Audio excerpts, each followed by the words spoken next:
ذرا یاد کیجئے جو بلال کے ساتھ ہو رہا تھا رضی اللہ تعالی عنہ.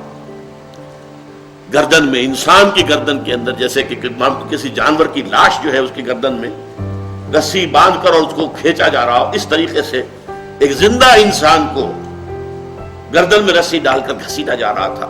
مکے کی گلیوں میں لٹایا جا رہا تھا تپتی ہوئی سرزمین پر، نیچے پتھر آگ بنے ہوئے ہیں توا، اور اس کے سینے کے اوپر بھی ایک پتھر زوردار باری رکھ دیا گیا ہے کہ آواز نہیں نکل پا رہے.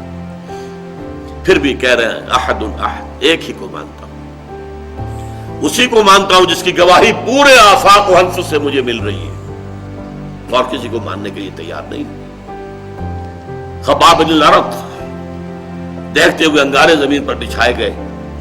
اتارو کرتا، اتار دیا. لیٹ جاؤ، لیٹ گئے. اس پر میری تقریریں آج کل جمعے میں ہو رہی ہیں. یہ پیسو ریزسٹنس تھی. 12 برس تک حضور کا حکم یہ تھا کہ چاہے تمہیں زندہ جلا دے، چاہے تمہارے جسم کے ٹکڑے کر دے، تم ہاتھ نہیں اٹھاؤ گے. No retaliation whatsoever. Passive resistance, ڈٹے رہو، کھڑے رہو، ہٹو نہیں پیچھے، لیکن جوابی کارروائی کوئی نہیں.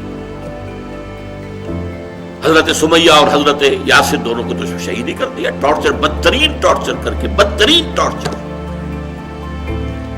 تو فالذین ہاجروا. اچھا یہاں بھی دیکھیے ان میں سے ہر کام کے اندر مردوں کے ساتھ عورتیں شریک ہیں. ہجرت ہوئی تھی، پہلی ہجرت جو ہوئی تھی حبشہ کی طرف، مرد بھی گئے، عورتیں بھی گئی. حضرت عثمان بھی گئے رضی اللہ تعالی عنہ، اور ان کے ساتھ حضرت رقیہ حضور کی صاحبزادی لخت جگر، وہ بھی گئی.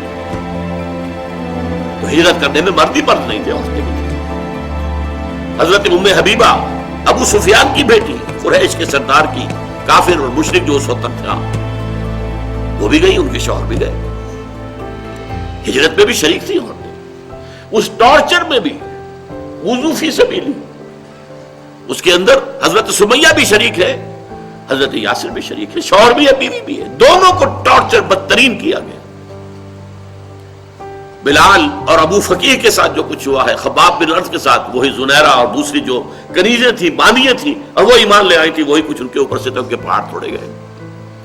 فالذین ہاجروا واخرجوا من دیارہم ووذوا فی سبیلی، میری راہ میں انہیں ایذائیں پہنچائی گئی.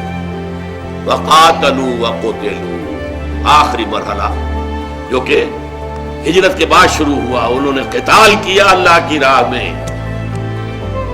8 مہم میں غزوہ بدر سے پہلے، اور پھر جب یہ آیتیں نازل ہو رہی ہیں تو غزوہ بدر بھی ہو چکا ہے، غزوہ احد بھی ہو چکا ہے، تب یہ آیتیں نازل ہو رہی ہیں. تو میں نے عرض کیا تھا کہ ریفرنس ٹو دی کانٹیکسٹ، تاریخ جو ہے پیچھے کیا ہے موجود ہے. یہ ساری چیزیں یہ خالی الفاظ نہیں ہے، ریٹرک نہیں ہے، یہ تو پوری تاریخ، پورا نقشہ، پورا کا پورا جو ہے ماحول کے اندر موجود ہے. وقاتلوا وقتلوا لأكفرن عنهم سیئاتهم. اب میں اتنا زور دے کر اس لیے پڑھ رہا ہوں تاکہ آپ کو کچھ اندازہ ہو اس میں کتنا زور ہے. عربی زبان میں کسی شے میں تاکید پیدا کرنے کا اس سے زیادہ کوئی اسلوب نہیں ہے. سأضربہ، میں اسے ماروں گا. لأضربنہ، میں اسے لازماً ماروں گا.